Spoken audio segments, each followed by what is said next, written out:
ويؤلمنا ألما شديدا أن تجري في أرض جاراتنا الجزائر الشقيقة معارك يتسع نطاقها يوما بعد يوم، وما أشد رغبتنا في أن تباشر مفاوضات بين جميع من يهمهم الأمر لتسوية النزاع القائم تسوية تتفق وميثاق الأمم المتحدة الذي يعترف للشعوب بحق تقرير مصيرها.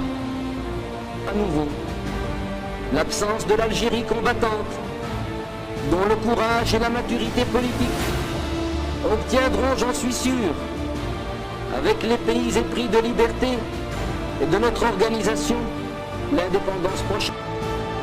نحن كنا ننسى، فلا يمكن أبداً أن ننسى أن الشعب المغربي كان يناصر الثورة الجزائرية، وعندما حصل الجزائر على استقلاله في أوائل الستينات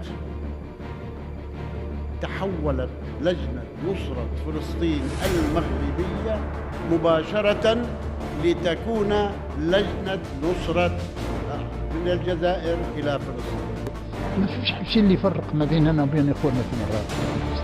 هم وقت الثورة الإخوة المراكشيين والله كانوا في جنبنا يعني وعملوا المستحيل، والملك محمد الخامس لا ننسوا أبدا، في الجزائري لا ينسى يعني يدوب بيض عليه واعتبر أن هذا ولكن مش ممكن يعني ندخل في التفاصيل إلى آخره في الأشياء اللي ممكن يعني نسأل فيها.